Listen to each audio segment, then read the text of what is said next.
हर चुनाव के समय पर औरंगजेब का भूत खबर से उठ जाता है। बड़े बड़े नेता कहते हैं कि इस बार हमें जिता दो, हम उसको साफ कर देंगे। कितने बार जीतेंगे भाई? एक भी संभाजी महाराज का मामला रुका नहीं। वहां मोर्चा में आया और संकल्प लिया कि हम औरंगजेब का नाम और निशान मिटा देंगे। जब हिंदू इकट्ठा होता है ना, अच्छी अच्छी पार्टियों को झुकना पड़ता है। जिसने मेरे संभाजी को तड़पा तड़पा कर मारा, उस हरामी पिल्ले सुअर के बच्चे की कब्र को मेंटेन के लिए 6,50,000 रुपए दिए जा रहे हैं। हिंदू समाज आपको मौका दे रहा है। हिंदू समाज की डिमांड है कि औरंगजेब की कब्र को उखाड़ के फेंका जाए। बोलो कितने लाख लोगों की आवश्यकता आपको पड़ेगी उस औरंगजेब की खबर को उखाड़ने के लिए? उतने लाख लोगों को लेकर मैं आऊंगा आपके पास। हमारे सीने पर एक कील गड़ा हुआ, एक कील, ये औरंगजेब की कब्र माने हम हिंदुओं के सीने पर एक कील है मेरे मित्रों, कील है। जब तक उस कील को उखाड़ के नहीं फेंक देंगे ना, हम ना चैन से बैठेंगे, ना ही इन नेताओं को चैन से बैठने देंगे। और वही औरंगजेब की कब्र पर एक मूत्रशाला बना। वाराणसी की पवित्र नदी में इफ्तार पार्टी रोजा खोल रहे थे कुछ लोग। किश्ती के अंदर बिरयानी, मटन बिरयानी, पता नहीं वो मटन की थी या किसकी थी, खाकर हमारी पवित्र नदी में हड्डी फेंक रहे थे। यानी इनकी सोच कितनी गंदी है। देखो, जो हम पवित्र, हम गंगा मैया को मानते हैं, पूजते हैं, गंगा जल के रूप में हम घर लेकर आते हैं, ऐसी नदी को अपवित्र करने का कार्य इन लोगों ने किया है। लेकिन गलत जगह किया है।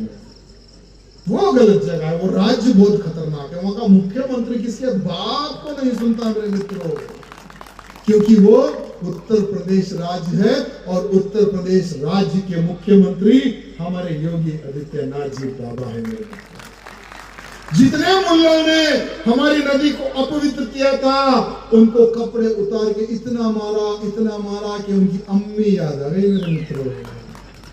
जिंदगी में कभी वाराणसी की नदी में इफ्तार छोड़ो, उसका पानी भी ये लोग नहीं पिएंगे, उतना योगी जी ने उनको पनिशमेंट दे दिया मेरे मित्रों। ये छोड़ो, अभी एक हैदराबाद से एक नया मुल्ला पैदा हो गया। वो हैदराबाद में बैठकर योगी जी को चैलेंज कर रहा है, कह रहा है कि हम रोड पर ठहर कर नमाज पढ़ेंगे, किसमें दम है, रोक के बता योगी। तो उस मुल्ले को कहना चाहूंगा कि तू हैदराबाद में भोग सकता है, तेरे में दम है तो एक बार उत्तर प्रदेश चले जा। तू कहता है ना कि जो इस्लाम के लिए मरता है उसे ऊपर 72 हूरें मिलती हैं, तुझे 72 हूरों के दर्शन योगी जी नीचे करा देंगे। इतना मैं चैलेंज करता हूं।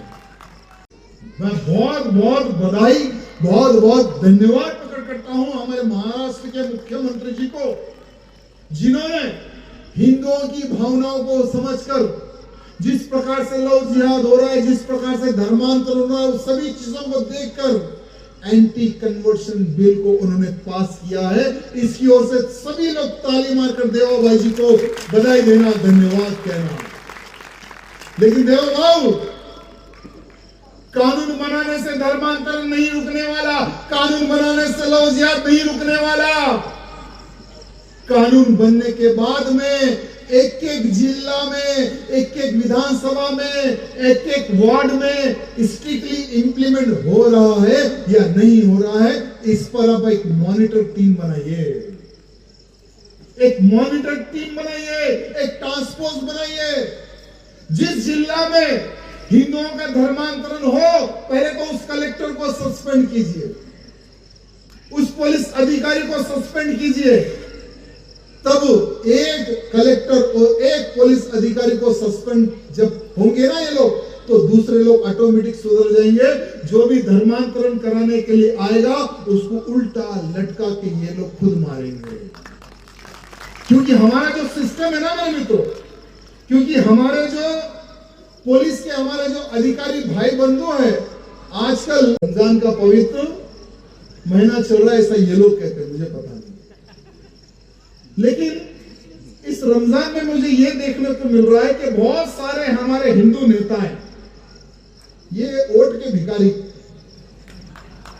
लंबे लंबे टेबल डालकर लंबे लंबे, मैं क्या क्या कर रहे भैया? नहीं, मैं तो रोजा खुलवा रहा हूं। तो मैं रिसर्च किया उस पर भी। मैंने ये रिसर्च किया हूं कि मुसलमान तो हिंदू को काफिर कहता है, मुसलमान हिंदू को काफिर कहता है, और वो काफिर के पैसे का रोजा अगर ये खाएगा, रोजा अगर खोलेगा, तो उसकी किताब में लिखा हुआ है कि हराम है। तो तू कैसा तुम लोग खा रहे हो और कैसा तुम लोग खिला रहे हो, समझ में नहीं आ रहा। और हमारे नेताएं दौड़ लगा रहे, दौड़ एक के पीछे, अरे उसने किया है, अरे वो पार्टी ने किया है, मुझे भी करना है, इसने किया है, वो भी करना है, उसने किया है, मुझे भी करना है, ऐसे दौड़ लगा रहे हैं। मुझे भी कॉल आया था कि भैया आप भी इस प्रकार से काम करो। नहीं भैया, हम जहर खिला देंगे, हम पे कभी विश्वास नहीं करना, इस प्रकार की उम्मीद हमसे नहीं करना, क्योंकि हम आधे तो पागल ही है, और हमारे चक्कर में नहीं आना। हमने तो सीधा सीधा कह ही दिया। मेरे मित्रों, अभी वाराणसी की खबर आपने देखी होगी कि वहीं पर एक किश्ती में, हमारी वाराणसी की पवित्र नदी में इफ्तार पार्टी रोजा खोल रहे थे कुछ लोग। किश्ती के अंदर बिरयानी, मटन बिरयानी, पता नहीं वो मटन की थी या किसकी थी, खाकर हमारी पवित्र नदी में हड्डी फेंक रहे थे। यानी इनकी सोच कितनी गंदी है। देखो, जो हम पवित्र, हम गंगा मैया को मानते हैं, पूजते हैं, गंगा जल के रूप में हम घर लेकर आते हैं, ऐसी नदी को अपवित्र करने का कार्य इन लोगों ने किया है, लेकिन गलत जगह किया है। वो गलत जगह है, वो राज्य बहुत खतरनाक है। वहां का मुख्यमंत्री किसके बाप को नहीं सुनता मेरे मित्रों, क्योंकि वो उत्तर प्रदेश राज्य है, और उत्तर प्रदेश राज्य के मुख्यमंत्री हमारे योगी आदित्यनाथ जी बाबा है। मेरे जितने मुल्लों ने हमारी नदी को अपवित्र किया था, उनको कपड़े उतार के इतना मारा कि उनकी अम्मी याद आ गई मेरे मित्रों। जिंदगी में कभी वाराणसी की नदी में इफ्तार छोड़ो, उसका पानी भी ये लोग नहीं पिएंगे, उतना योगी जी ने उनको पनिशमेंट दे दिया मेरे मित्रों। ये छोड़ो, अभी एक हैदराबाद से एक नया मुल्ला पैदा हो गया। वो हैदराबाद में बैठकर योगी जी को चैलेंज कर रहा है, कह रहा है कि हम रोड पर ठहर कर नमाज पढ़ेंगे, किसमें दम है, रोक के बता योगी। तो उस मुल्ले को कहना चाहूंगा कि तू हैदराबाद में भोग सकता है, तेरे में दम है तो एक बार उत्तर प्रदेश चले जा। तू कहता है ना कि जो इस्लाम के लिए मरता है उसे ऊपर 72 हूरें मिलती हैं, तुझे 72 हूरों के दर्शन योगी जी नीचे करा देंगे। इतना मैं चैलेंज करता हूं मेरे मित्रों। कितने लोगों के घर में कुत्ते हैं? हाथ उठाइए जरा। अच्छे कुत्ते हैं ना, छोटे छोटे प्यारे प्यारे कुत्ते होते हैं ना। कितनों के घर में कुत्ते हैं? है ना। अभी कुत्तों के साथ में सुअर भी पालना स्टार्ट करो। और जैसे हम लोग कुत्ते को सवेरे सवेरे पॉटी कराने के लिए बाहर घुमाते हैं ना, वैसे सुअर को भी घुमाना स्टार्ट करो। और खास करके जहां पर गौ हत्यारों के घर ज्यादा है ना, वो क्षेत्र के हिंदू खास करके सुअर पालना स्टार्ट करो। अगर आप सुअर पालोगे, सवेरे सवेरे उस सुअर को बाहर घुमाओगे, जहां जहां वो बेचारा सुअर पॉटी करेगा ना, वो पॉटी को नांग कर भी ये लोग नहीं आएंगे। होना है ना, चेंजेस होना है ना, परिवर्तन होगा तो ही कुछ होगा ना मेरे मित्रों। तो कहां से होगा बताइए, क्योंकि हमारे लोग तो अभी नींद में ही सो रहे हैं, नींद में। मेरे भाइयों, ये लोग एक्शन में हैं और हम लोग अभी भी सो रहे हैं, अभी भी हम लोग विश्राम कर रहे हैं। अभी भी दिल्ली का केस आपने सुना होगा। साथ ही साथ अभी एक माहौल आप लोग देख रहे होंगे, यानी ईरान पर हमला हुआ, इजराइल और अमेरिका ने मिलकर ईरान को ठोक दिया, उनका आका मर गया। अरे ईरान से तुम लोगों को क्या संबंध, जो तुम लोग यहाँ छाती पीट पीट कर रो रहे हो, रास्ते जाम करके तुम लोग रो रहे हो? क्या तुम्हारे पहले वाले अब्बा क्या ईरान से थे क्या? जो हमारे अब्बा मर गए बोलकर तुम लोग दुखी में दुख मरा रहे हो क्या? एक मीडिया मित्र ने एक छोटे से बच्चे से एक सवाल पूछा कि क्या है, अभी ईरान के आका तो मर गए, तुम क्या करोगे? मैं बड़ा होऊंगा तो जाकर उन ईरानियों का मर्डर कर दूंगा, भले इसके लिए मुझे 20 साल की सजा क्यों ना हो जाए। यानी एक छोटे बच्चे की ये सोच। और एक मीडिया मित्र ने पूछा कि अरे भाई ठीक है, ये ईरान के आका तो मार दिया, अगर भगवान ना चाहे मोदी जी के साथ अगर ऐसा हो जाए तो क्या तुम ऐसे ही रहोगे क्या? तो पता है मुल्ला क्या कहता है, नहीं, मोदी जी के ऊपर अगर ऐसा हो जाए तो हम क्यों रहे? इन हरामियों की ये सोच है। यानी हमारा प्रधानमंत्री नहीं है, वो ईरान का प्रधानमंत्री है। इनकी इतनी गंदी सोच मेरे मित्रों। और भगवान ना चाहे आज ईरान पर हमला हो गया, सारे के सारे इस्लामिक राष्ट्र एक हो रहे हैं। आज नहीं तो कल भारत पर अगर किसी इस्लामिक देश ने अगर हमला कर दिया, क्योंकि ये जो अमेरिका है ना बहुत हरामी है, ये पता नहीं किस देश को किससे कब लड़ा दे। आज नहीं तो कल भारत पर भी ये हमला करेगा और बहुत सारे इस्लामिक देशों से सपोर्ट लेकर ये हमला करेगा। जब भारत पर ये हमला करेगा तो भारत का मुसलमान क्या भारत की रक्षा के लिए खड़े होगा या भारत के अंदर रहकर क्या ये गृह युद्ध करेगा? अगर ये क्वेश्चन पे अगर रिसर्च करे तो बाबा साहेब अंबेडकर जी ने वो समय पर ही एक पुस्तक लिख दी थी। आज कुछ लोग कहते हैं ना जय भीम जय मीम, तो उनको कहना चाहूंगा कि बाबा साहेब अंबेडकर जी ने एक पुस्तक लिखी, एक बार वो पुस्तक पढ़ लेना। बाबा साहेब अंबेडकर जी ने कहा है कि ये मुसलमान अगर भारत पर हमला होता है तो ये मुसलमान पहला प्रेफरेंस इस्लामिक देश को देंगे, इस्लाम को देंगे, भारत को नहीं, हिंदुओं को नहीं। बाबा साहब अंबेडकर जी ने रिसर्च करके तभी लिख दिया था। तो इनकी जो सोच है ना मेरे मित्रों, ये कभी नहीं बदलने वाली। ये एक चीज का ध्यान रखना। साथ ही साथ आज हमारे भारत में किस प्रकार से जनसंख्या बढ़ते जा रही है। हमारे हिंदुओं की सोच क्या है बहनों? पहले तो भी हम दो हमारे दो, अभी हम दो हमारा एक, हम दो हमारे एक। ये तो हमारा हिंदू ये स्कीम लेकर चल रहा है और वही ये पंक्चर छाप एक नई स्कीम लेकर चल रहे हैं। हम 5 हमारे 50। ये पंक्चर छापों की क्या स्कीम हो गई? हम 5 हमारे 50। यही स्कीम लेकर चले थे, इसलिए इन्होंने पाकिस्तान ले लिया हमसे अलग, बांग्लादेश अलग हो गया पाकिस्तान से। यही स्कीम के कारण आज केरला में हिंदू मेजोरिटी था, अभी माइनॉरिटी में आ गया। बंगाल में हिंदुओं को मारा जा रहा है, काटा जा रहा है। तमिलनाडु में हिंदू सुरक्षित नहीं है। लगभग अनेकों जिलों में हिंदू माइनॉरिटी बन गया मेरे मित्रों। डेमोग्राफी बदलते जा रही है, माहौल बदलते जा रहा है। इसलिए हमें प्रधानमंत्री मोदी जी को एक संदेश भेजना है इस सभा के माध्यम से। मोदी जी, हिंदुओं की वजह से ही आप प्रधानमंत्री बने हो। मोदी जी, हिंदुओं के आशीर्वाद से ही आप प्रधानमंत्री बने हो, हिंदुओं के आशीर्वाद से ही हम विधायक बने हैं। और आज हिंदुओं की मांग है, हम इन पंक्चर छाप जैसा 50-50 बच्चे पैदा नहीं कर सकते, 5-5 शादियां नहीं कर सकते मोदी जी, लेकिन आप जनसंख्या नियंत्रण कानून बना दो।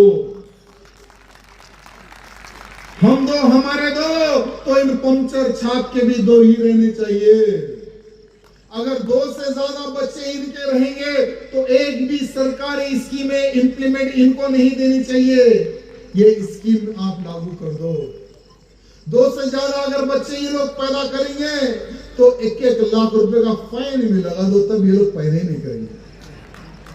ऑटोमेटिक कंट्रोलिंग में आ जाएंगे, क्योंकि आज हमारे देश का जनाभा 140 करोड़ हो गया मेरे मित्रों, 140 करोड़। मेरे मित्रों, अभी मैं जब रिसर्च कर रहा था, इनकी जो सोच है देखिए, ये लोग कहते हैं कि हम देशभक्त हैं, देश की आजादी में हम मुसलमानों का भी योगदान बहुत बड़ा है। ठीक है, तुम्हारा नहीं है, लेकिन उन अच्छे मुसलमानों का योगदान है जो सच्चे देशभक्त है, जो भारत माता की जय कहते हैं, जो वंदे मातरम गाते हैं, वो है सच्चे मुसलमान।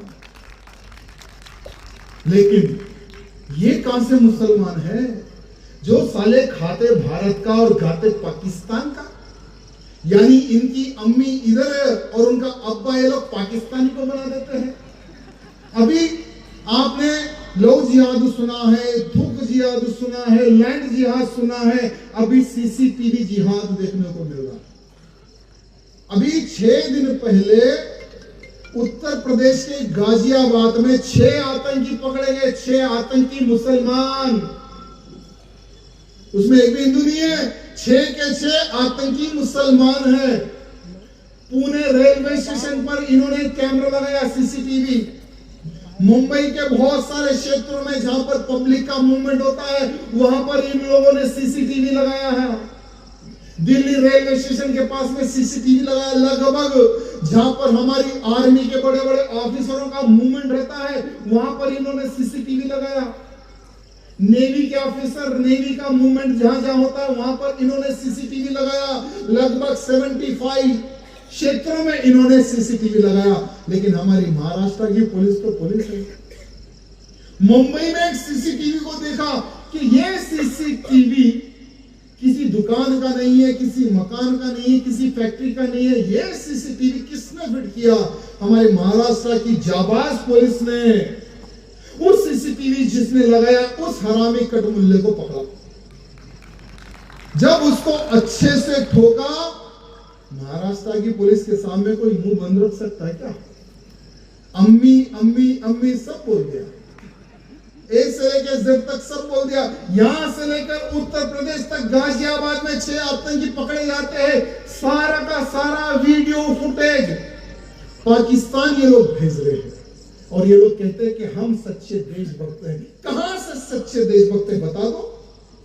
6 के 6 भारतीय हैं, 6 के 6 गाजियाबाद में, उनका बाप गाजियाबाद में पैदा हुआ, उनके बाप का बाप गाजियाबाद में पैदा हुआ, उनका परदादा भी गाजियाबाद में पैदा हुआ। तो अबे सालो हरामी कटमुल्लो, खाते देश का और गाते पाकिस्तान का, तुम कहां से सच्चे हो गए? एक समय पहले कहीं पर भी आतंकी हमला होता था भैया जी, तो ये कहा जाता था कि ये आतंकी तो बेचारा अनपढ़ है, इसको क्या पता, कोई भी कुछ पैसे दे दो, गन दे दो, किसको भी मार दो, बोलो मार देगा, अनपढ़ है बेचारा, अनपढ़ बेचारा। लेकिन अभी हमारे दिल्ली में बम ब्लास्ट हुआ, बम ब्लास्ट करने वाला डॉक्टर, 15 डॉक्टर और गायब है, जितने पकड़े गए सभी के सभी डॉक्टर। यानी अभी व्हाइट कॉलर आतंकी बन रहा है। मेरे मित्रों, जो जो व्यक्ति हरी बुक पढ़ता है ना, 200% वो आतंकी समझो, 200% वो आतंकी, उसमें कोई चेंजेस नहीं है। पता नहीं और कितने आतंकी हमारे बीच में घूम रहे। मेरी बहनों, आपसे एक निवेदन है, आपके घर में अगर किसी को बुखार आ जाए, अगर हमारी बहन बेटी का विवाह हो, विवाह के बाद में अगर हमारी बहन बेटी अगर प्रेग्नेंट हो, तो किसी भी हॉस्पिटल में जाइए, हॉस्पिटल में जाने से पहले बोर्ड में देख लेना कोई मोहम्मद डॉक्टर तो नहीं है। अगर मोहम्मद या सलीम अगर कोई डॉक्टर रहा तो उस डॉक्टर के पास में एक गोली भी नहीं लेना, उससे ट्रीटमेंट भी नहीं करना मेरे मित्रों, क्योंकि ये जिहादी गर्भ में पल रहा हमारा जो हिंदू या बहन हो या भाई हो, उसको तक ये लोग खत्म करने के लिए पीछे नहीं हटेंगे। आप एक बार रिसर्च कर लेना, एक डॉक्टर का पूरा परिवार 5000 हमारी हिंदू बहन बेटियों के गर्भ को सर्वनाश कर दिए। 5000 क्यों? क्योंकि वो भी एक जिहाद है। जब उनको पकड़ के इंट्रोगेशन किया गया, उनको मारा गया, उन्होंने कहा कि ये हमारा जिहाद है, हमें ये जिहाद करने के लिए हमारी हरी बुक ने हमें सिखाया है, इनका ये जिहाद है। इसलिए हाथ जोड़ के निवेदन है, हॉस्पिटल जाओ तो हिंदू डॉक्टर है या नहीं है, ये देखना बहुत जरूरी है मेरी बहनों। साथ ही साथ अभी एक माहौल आप लोग देख रहे होंगे, यानी ईरान पर हमला हुआ, इजराइल और अमेरिका ने मिलकर ईरान को ठोक दिया। उनका आका मर गया। मुझे लगभग 3 दिन से कंटिन्यू धमकी भरे कॉल्स आए। कल मेरे घर के एड्रेस पर एक लेटर भी आया। पत्र में यह लिखा हुआ है कि मैंने 3 स्नैपर बुलाए हैं। इस बार रामनवमी शोभा यात्रा के लिए आखिरी शोभा यात्रा है। मैंने 3 स्नैपर मंगाए हैं और ये यानी मंगलवार से लेकर पुराना पुल तो पार नहीं करेगा। अगर वो पार कर लिया तो बेगम महल तक नहीं जाएगा। वो अगर पार कर लिया तो सिद्धम्बरम मस्जिद तक नहीं जाएगा। वहां पर भी मैंने एक बहुत बड़ा बम प्लान किया है। ठीक है। उसके बाद में कंटिन्यू 150 से 200 कॉल्स मेरे फोन पर, धमकी भरे थ्रेट्स कॉल बोलते हैं उसको। मैंने कहा, मैंने फोन उठाया, हाँ चल भाई बोल क्या बात है। नहीं हम तुझे जिंदा नहीं छोड़ेंगे। मैं पूछा क्यों? नहीं तू हमें गाली देता है, तू वो करता है, ये करता है, वो रैली निकाल के, वो जुलूस निकाल के हमें चैलेंज करता है, इस बार हम नहीं छोड़ेंगे। तो मैंने पूछा कि तू मर्द है या औरत है? तू मर्द है या औरत है? नहीं कट्टर मुसलमान हूं। तो मैंने पूछा साले तो अगर कट्टर मुसलमान है तो फोन पे धमकी क्यों देता है? ये मेरा एड्रेस है, गूगल में मार ले, मेरा डायरेक्ट घर का एड्रेस मिल जाएगा। तो सिर्फ गूगल को ऐसा बोल दे राजा सिंह का घर का एड्रेस, तुरंत मेरे घर पे लाकर छोड़ेगा। अगर तू सच्चा मुसलमान है तो फोन पर धमकी मत दे नामर्द। हम वो है जो सीना तान के चलते। हम छत्रपति शिवाजी महाराज के मामले हैं, डरते तो किसी के बाप से नहीं। क्यों है? हर चुनाव के समय पर औरंगजेब का भूत खबर से उठ जाता है।